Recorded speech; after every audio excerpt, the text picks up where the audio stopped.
Quelle est la réalité de la sécurité auto des enfants en voiture entre 0 et 10 ans? En fait, les données statistiques sont celles-ci. 2 enfants sur 3 sont mal attachés. En même temps, on peut prendre une deuxième donnée. À 5 ans, un enfant sur 4 n'a pas de siège auto. C'est une situation qui n'est pas tolérable et il faut effectivement faire quelque chose.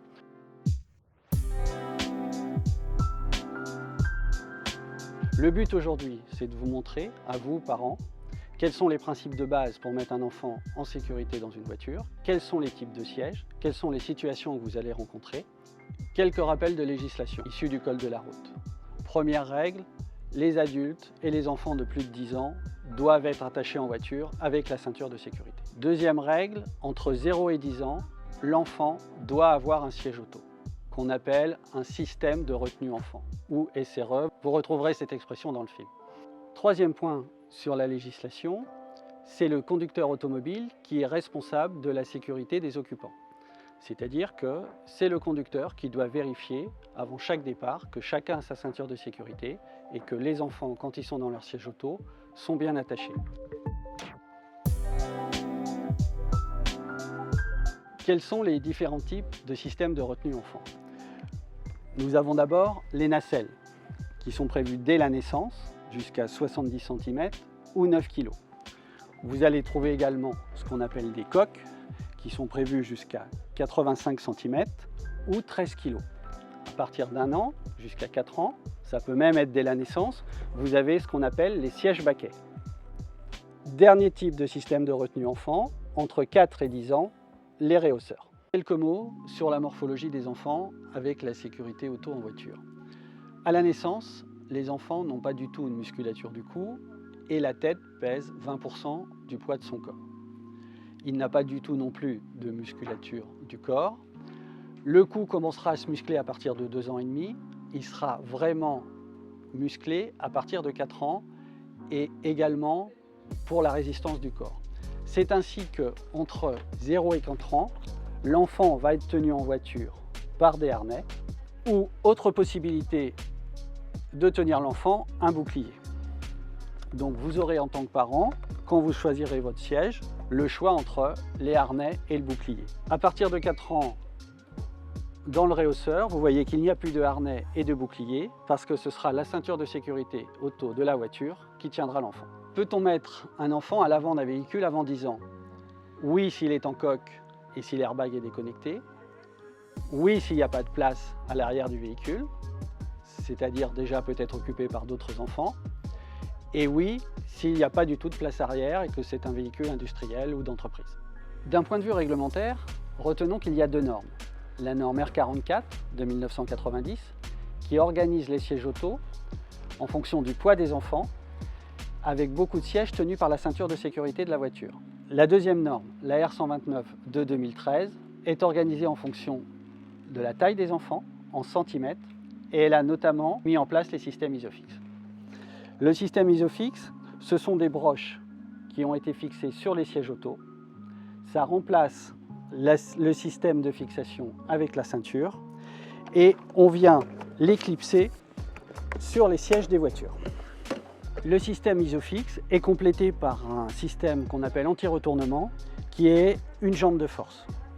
Ça peut être un harnais qui est parfois derrière le dossier du siège, mais c'est le plus souvent une jambe de force. Comment fixe-t-on un enfant dans une nacelle? En fait, on va poser l'enfant dans la nacelle, on va passer les harnais autour de ses épaules. C'est un harnais 3 points, 1, 2, 3 points, et on va venir fermer le clips. Ensuite, dans le modèle que nous avons pris ici, c'est une nacelle qui a une base ISOFIX, et on va venir prendre la nacelle avec le bébé et venir la fixer sur la base. En mettant un enfant en sécurité dans une coque, c'est un petit peu le même principe que dans la nacelle. On va venir mettre l'enfant sur le fond de la coque. C'est un système de harnais 3 points, donc on va bien placer les harnais sur les omoplates de l'enfant avec les petits coussins pour le protéger. Et on va venir mettre les 2 pièces de la partie supérieure du harnais ensemble pour les mettre dans le réceptacle. Et ensuite, il faut bien ajuster le harnais de manière à ce que ça ne soit pas trop serré, mais que ça tienne bien l'enfant. Donc l'enfant est dans sa coque, On vient positionner la coque sur le siège. Ici, vous n'avez pas un modèle avec une base isofix et avec des broches.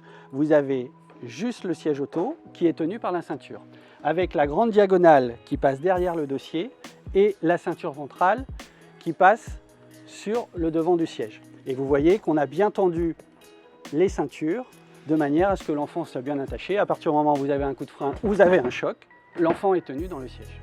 Quand il est dans un siège baquet compris de la naissance à 4 ans ou parfois de 1 an à 4 ans, l'enfant est tenu par un harnais 5 points.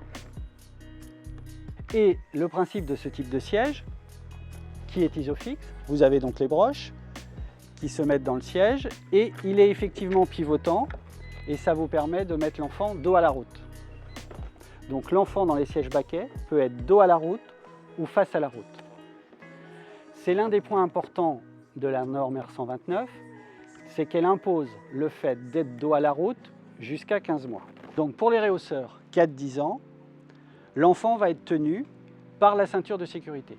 Ici, nous avons un modèle où le réhausseur est isofix, donc il vient là encore se mettre dans les broches de la voiture. Ça veut dire qu'il ne peut effectivement pas bouger, même quand l'enfant n'est pas dedans. Donc l'enfant est fixé comme un adulte par la ceinture de sécurité. La partie diagonale qui va passer sur l'omoplate et la partie ventrale qui va passer sur les os iliaques du bassin et poser sur le haut des cuisses. Il faut que la ceinture soit effectivement bien tendue. Préconisation importante sur les réhausseurs, 4-10 ans, toujours conserver le dossier. Quand vous avez des sièges de norme R44, on peut enlever le dossier et souvent à 7-8 ans on le fait. Donc il faut vraiment garder le dossier. Avec la nouvelle norme R129, ce n'est plus possible, le dossier est compact avec l'assise. Si vous avez oublié comment on fixe le siège, que ce soit une nacelle, une coque, les sièges baquets ou les réhausseurs, vous avez toujours sur le côté du siège une petite notice résumée qui est plaquée sur la paroi. Il suffit de la lire et vous retrouverez la manière de bien fixer le siège. Qu'est-ce qu'un bon siège? C'est le siège que vous aurez choisi, il est homologué, il est adapté à l'âge de l'enfant. Vous êtes allé comme nous aujourd'hui dans un magasin spécialisé parce que vous avez vu, vous avez des banquettes pour essayer les sièges et il faut effectivement mettre l'enfant dans les sièges pour savoir si la morphologie du siège lui convient. Un bon siège, c'est aussi un enfant qui n'a pas de surépaisseur au niveau des vêtements. Faites très attention pour que les harnais soient bien positionnés. Un bon siège, c'est également un siège qui n'a pas de coussin supplémentaire parce qu'il ne faut pas rajouter de surépaisseur pour bien avoir les ceintures ventrales au niveau du bassin et que ça ne vienne pas sur l'estomac ou sur les intestins. Un bon siège, c'est exactement un siège aussi où l'enfant est attaché dedans. C'est important, il faut systématiquement, tous les jours, attacher l'enfant. C'est vital pour lui. Prenez soin de vous, prenez soin de vos enfants et bonne route.